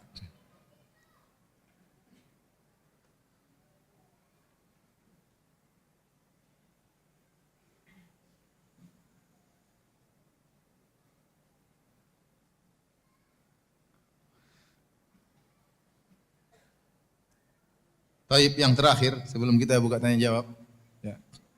Di antara sebab kebahagiaan yang disebut oleh Syekh Sa'di rahimahullahu taala adalah membantu orang lain. Membantu orang lain. Tadi sudah saya isyaratkan di awal pengajian juga. Barang siapa yang berusaha memberi kebahagiaan kepada orang lain, Allah akan buat dia bahagia. Ya. Saya selalu ingat, ya, sejak saya kenal beliau, Ustaz Abu Sa'ad rahimahullahu taala, ya, bagaimana beliau punya perhatian untuk memberikan kebahagiaan kepada orang lain. Tidak ada musibah menimpa kaum muslimin kecuali dia hadir di situ. Ada orang kena gempa, dia kumpulkan uang, dia bawa ke sana. Terjadi peperangan, dia pergi ke Suriah, dia pergi ke Yaman, dia pergi kemana-mana membantu kaum muslimin, bawa bantuan ke Palestina. Subhanallah, waktunya saya bilang ini orang bahagia atau tidak? Dia lebih bahagia daripada kita mungkin. Kenapa? Dia bantu orang, lihat orang senang, dia ada kebahagiaan yang Allah berikan kepada dia. Jadi waktunya demikian aja, habis untuk bantu kaum muslimin. Jadi orang ini luar biasa. Saya belum pernah menemukan di alam nyata saya lihat seperti Ustaz Abu Sa'ad rahimahullahu taala. Untuk bayangkan waktu saya baru menikah. Saya baru menikah ya sama istri saya ya yang sekarang ya. Ya, saya dulu enggak punya modal waktu menikah sama istri. Ya, saya ingat akan hal tersebut ya. Modal saya cuma 140.000 untuk apa? Untuk mahar. Itu pun 70.000 saya utang. Maka saya bilang maharnya apa fulana, kata dia terserah ya sudah. 170.000 kan sedikit, saya belikan buku supaya banyak. Tebal. Si buku. Enggak ada hotel. Ya mau nyewa hotel mau malam pertama, sementara mahar aja duit enggak ada. Akhirnya ya sudah nikah aja. Ustaz Abu Sa'ad yang semangat waktu itu. Dia udah hadir dalam acara, dia memberikan muqaddimah ya. Kemudian dia bilang, sudah Firanda enggak usah mikir. Itu waktu itu saya murid, dia guru. Ustaz Abu Sa'ad guru saya dan saya belum dikenal ya. Belum dikenal. Belum ada yang panggil-panggil ya. Tidak seperti sekarang ya. Belum ada. Jadi saya siapa? Kata saya siapa? Baru mau nikah, belum siapa-siapa. Saya muridnya Ustaz Abu Sa'ad. Tapi ada guru yang baiknya luar biasa. Maka dia tinggalkan rumahnya sama istrinya. Dia entah tidur di mana, istrinya tidur di mana. Kata dia, udah Firanda pakai rumah saya untuk malam pertama. Jadi saya malam pertama di mana? Malam pertama, malam kedua, malam ketiga di rumahnya Ustaz Abu Sa'ad rahimahullahu taala. Ada orang menakjubkan seperti ini. Luar biasa. Kita bahagia lihat dia seperti itu sama kita, mungkin dia lebih bahagia. Buktinya dia tidak pernah berhenti dari kegiatan seperti itu, berarti dia bahagia. Allah kasih dia kebahagiaan. Ternyata dia bantu kaum muslimin, ada kebahagiaan yang Allah berikan yang mungkin tidak kita rasakan. Saya ketemu dengan kawan di Universitas Madinah, orang Pakistan. Tanya Firanda, kamu kenal si Fulan? Oh, saya kenal. Saya kenal juga dari yang lulusan Pakistan, si Fulan. Enggak, yang ini. Siapa? Ustaz Abu Sa'ad kata dia. Yang lain juga saya kenal, tapi ini Abu Sa'ad. Kenapa? Dia itu pernah bangunkan rumah teman saya di Pakistan, jadi kuli bangun rumah enggak dibayar. Subhanallah. Jadi memang pembawaan dia seperti itu, luar biasa ya. Begitu datang dari Pakistan langsung mengumpulkan uang untuk membantu kaum muslimin di Ambon waktu terjadi apa? Peperangan. Pertama saya kenal beliau. Akhirnya dia ngajar saya, akhirnya saya pakai rumahnya, alhamdulillah. Jadi ada kebahagiaan yang Allah berikan kepada orang yang membantu orang lain. Makanya kalau sahabat datang kepada Nabi, yaksu qaswata qalbihi, dia mengeluhkan tentang yashku qaswata qalbihi, dia mengeluhkan tentang keras hatinya. Maka Rasulullah SAW mengatakan, in arata talyina qalbik, kalau kau ingin melembutkan hatimu, ya, fa'atmi'il miskin wamsah ala ra'sil yatim. Maka beri makan kepada fakir miskin dan usap kepala anak yatim. Itu akan melembutkan hatimu. Apa Rasulullah SAW arahkan agar membantu orang lain. Berikan kebahagiaan bagi orang anak yatim, tidak punya ayah, tidak punya ibu, jarang ada yang mengusap apa? Kepalanya. Anak-anak yang lain disentuh kepalanya oleh bapak dan ibunya. Dia tidak ada yang sentuh, antum datang sentuh kepalanya. Tapi jangan sentuh terus, kasih duit juga. Sentuh-sentuh aja terus. Om ngapain om? Sebentar. Kasih duit juga biar dia senang. Jangan diputar-putar aja kepalanya. Tapi dia rindu akan hal tersebut. Anda kasih kebahagiaan bagi anak yatim, Allah kasih bahagia sama Anda. Hati Anda tadinya keras jadi lembut. Kasih makan orang miskin, kasih makan orang susah, nanti dapat kebahagiaan. Kenapa? Al jaza' min jinsil amal, balasan sesuai dengan perbuatan. Anda berikan kebahagiaan kepada orang lain, Anda akan ditambah kebahagiaan oleh Allah Subhanahu wa taala. Ya. Artinya para hadirin terus sempat sisihkan waktu untuk memikirkan kaum muslimin. Kalau Anda enggak bisa kasih duit, pikir yang bagaimana caranya. Bagaimana pengajian bisa jalan, bagaimana masjid bisa orang tentram. Mikir kaum muslimin. Mikir kita ada waktu, mikir istri ada waktunya, mikir anak ada waktunya. Setelah kita mikir istri, mikir anak, jangan lupa mikir kaum muslimin. Gimana caranya? Bikin proyek-proyek agama, proyek dakwah, jebak diri kita pada waktu yang bermanfaat. Kalau kita tidak menjebak diri kita dalam program yang bermanfaat, kita akan habis waktunya dan program yang tidak bermanfaat. Tapi ingat, semuanya harus ada bagiannya. Istri harus ada bagian, anak harus ada bahagianya. Ya. Oleh karenanya, kalau ingin bahagia, jangan lupa bagi kebahagiaan kepada orang lain. Sesuatu yang dibagi makin bertambah adalah kebahagiaan.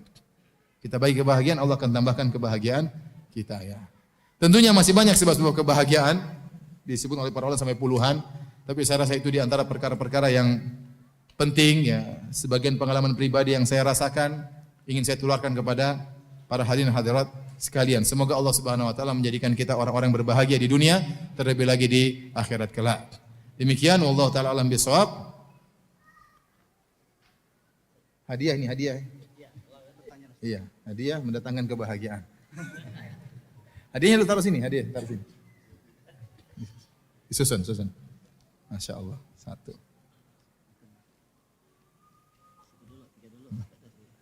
Ada berapa? Banyak. Taruh aja semua. Taruh semuanya, masuk. Menambah kebahagiaan. Susun, biar nanti kita bagi. Ya. Yang mana?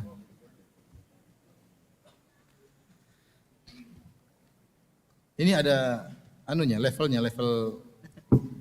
bebas ya? Oh bebas ya. Bebas ya, ini hadiah banyak sekali ya. Jangan terpedaya dengan besar kecilnya ya. Bisa jadi yang kecil lebih baik daripada yang besar. Dan bisa jadi yang kecil lebih buruk dari yang besar ya. Taib. Pertanyaan bagi bapak-bapak. Siapa yang bisa sebutkan 2 sebab kebahagiaan? Cepat. Ulang. Siapa yang bisa sebutkan 3 kebahagiaan? Ayo salah dulu, kacamata ya. Silakan Pak, berdiri. Silakan Pak. Yang pertama apa? Bertauhid kepada Allah. Yang kedua? Menciptakan surga di rumah. Masya Allah. Rumahnya berapa Pak? 1. Terus satunya lagi? Sifat qanaah. Masya Allah. Silakan Pak. Silakan. Pilih yang mana? Jangan terpedaya dengan besarnya benda. Betapa banyak yang kecil tapi lebih hebat ya. Baik, silakan. Oh ya udah, yang sedang ya. Masya Allah. Pertanyaan berikutnya. Siapa yang bisa sebutkan 1 sebab kebahagiaan dengan dalilnya? Hah? Ya, dengan dalilnya. Mana? Tunggu, enggak jadi. Yang lain. Satu sana. Silakan. Ya. Ya. Masya Allah, berzikir kepada Allah, ala bidzikrillah tatmainnul qulub. Silakan. Masya Allah.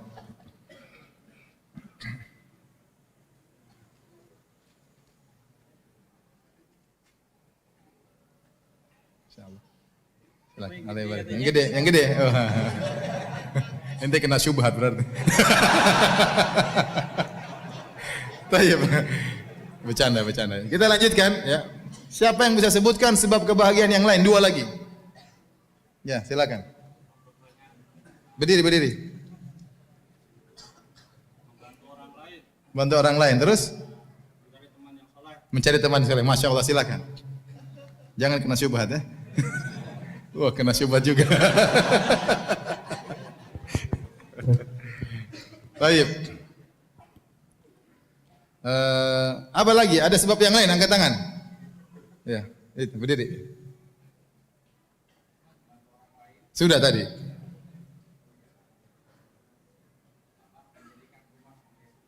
Sudah tadi. Tunggu dulu, belum kasih kesempatan ya, akhi. Kasih kesempatan saudara Anda berpikir biar dapat hadiah. Sudah tadi menjadi teman soleh. Apa lagi coba? Tunggu sebentar begitu. Tauhid sudah juga, apa lagi? Berzikir juga sudah, apa lagi? Udah 5. Apa lagi selain itu? Masya Allah sini. Ya, akhi sabar ya, akhi teman mau dapat nggak mau ente yang ambil terus ya. Silakan, pilih yang mana? Ada judul-judulnya, sehingga pilih yang mana? Ada judul-judulnya. Judul-judul. Jangan 2, 1 aja.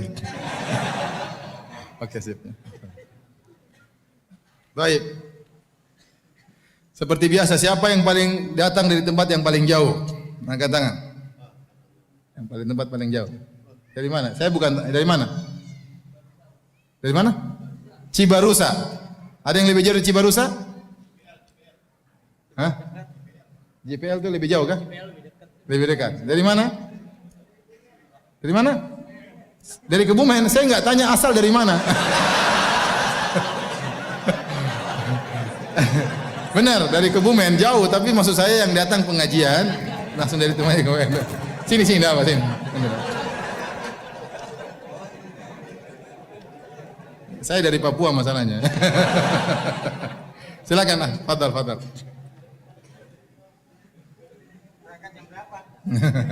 Silakan. Jangan hasad ya, jangan hasad. Dari Kebumen ke sini. Benar dari Kebumen ke sini coba. Masya Allah beneran. Silakan. Ambil 2 kalau begitu. Ambil 2 buat istrinya, ambil 1 lagi. Ambil lagi apa? Ambil apa? Ambil lagi.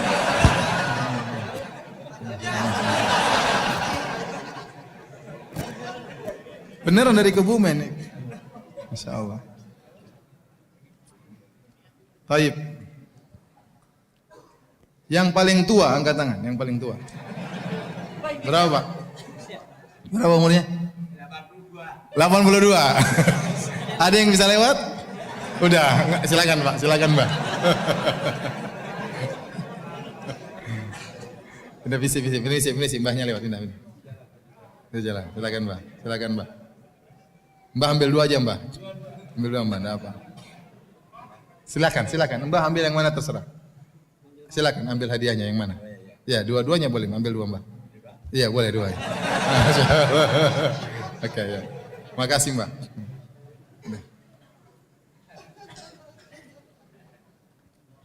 Apalagi nggak habis-habis ya. Masya Allah, banyak hadiahnya. Sudah ini bagi-bagi yang duduk di depan. Yang di depan. Ya, ini bagi-bagi depan. Umahat nanti bapaknya yang belikan hadiahnya. Sudah, jangan berebut. Enggak boleh. Ya. Enggak. Ini buat umahat aja ya. Buat umahat 2 pertanyaan. Sebutkan 1 dalil saja. Ada mic-nya kan? Ada mic-nya? Enggak ada. Repot ya. Repot. Ya udahlah, ini umahat yang paling tua ya. Ini umahat yang paling muda tapi belum nikah ya. Bukan, yang paling tua tapi belum nikah ya. Enggak usah sebut namanya ya. Ini yang paling tua belum nikah. Yang ini yang paling tua umurnya ya.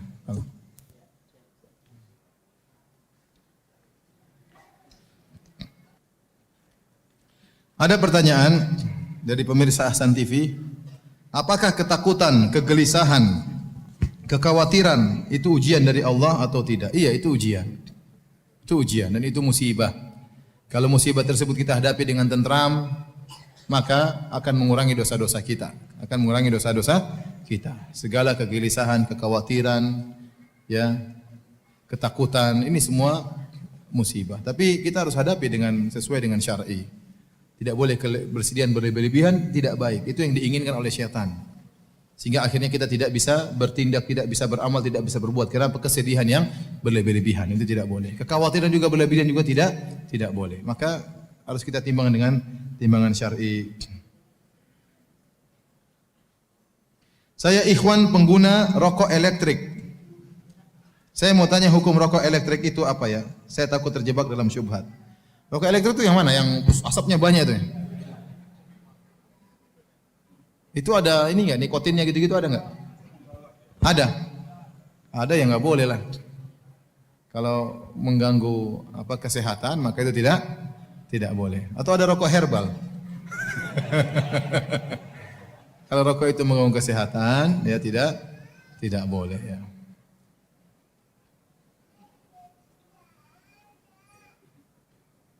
Ustadz mau tanya apakah bid'ah termasuk dalam dunia juga? Tidak. Perkara dunia bukan bid'ah ya. Mikrofon bukan bid'ah, televisi bukan bid'ah ya. Bid'ah tidak berkaitan dengan sarana, bid'ah berkaitan dengan tujuan. Masjid, pondok di zaman Nabi tidak ada pondok. Apakah pondok bid'ah? Tidak, itu sarana untuk belajar. Sarana untuk belajar ya. Di zaman Nabi tidak ada ilmu nahwu dan sorof. Maka itu bukan bid'ah karena itu bukan tujuan. Itu hanyalah sarana untuk belajar bahasa Arab supaya mudah memahami Al-Quran dan Sunnah. Di zaman Nabi tidak ada ilmu jarh wa ta'dil, ilmu tentang kredibilitas para perawi, mengetahui kredibilitas para perawi. Di zaman Nabi tidak ada karena tidak perlu para sahabat dengar langsung hadis dari Nabi. Di zaman sekarang ada ilmu tersebut untuk memeriksa rawi ini thiqah atau dhaif, tapi itu adalah sarana. Di zaman Nabi tidak ada jembatan. Jembatan digunakan untuk kebaikan, enggak ada masalah. Saya sering sampaikan contoh seperti masalah tasbih. Kita dalam banyak hadis ada zikir-zikir yang harus dihitung.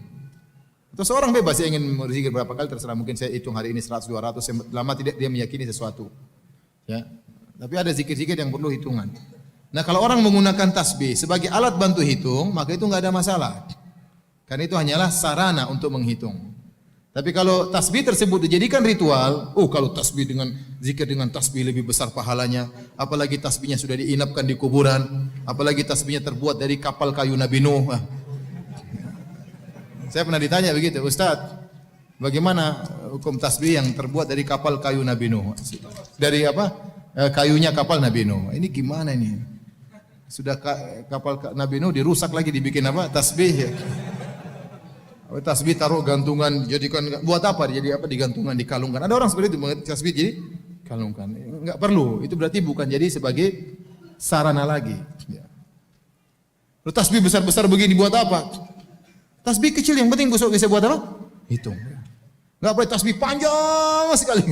Enggak perlu. Yang penting bisa. Kalau enggak ada tasbih pakai yang ini juga digital boleh. Jadi kan alatnya fungsinya untuk apa? Menghitung. Ada tasbih, saya lihat besar. Saya bilang ada lagi yang lebih besar enggak? Katanya enggak ada. Ini paling besar ya. Ini zikirnya subhanallah, subhanallah, subhanallah. Ya udah begini aja penting subhanallah, subhanallah. Jadi beda antara sarana dan tujuan, beda antara dunia dan masalah agama.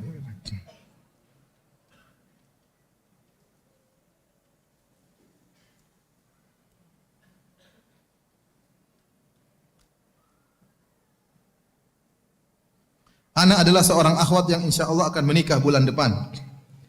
Ustadz, waktu saya ta'aruf dengan seorang ikhwan sekitar bulan Desember dan di khitbah bulan Januari, alhamdulillah lancar dan tidak ada kendala. Tapi qadarullah setelah khitbah ternyata saya dan ikhwannya banyak mengalami ujian Ustadz. Seperti masalah keuangan dan pekerjaan ikhwannya yang habis kontrak. Sampai saat ini ikhwannya masih berusaha untuk mencari pekerjaan kembali. Ustadz, apakah arti semua itu? Apakah ini ujian yang pasti akan dialami semua pasangan? Mohon doanya Ustaz agar saya dan ikhwannya diberikan kemudahan dalam menghadapi ujian tersebut. Insya Allah dimudahkan. Jadi ini belum nikah ya? Belum nikah. Ya namanya hidup pasti ada ujian. Yang penting ikhwannya serius. Suruh dia cari kerja dulu. Ya, suruh cari kerja dan doakan semoga dimudahkan dapat kerja. Baru melanjutkan pernikahan.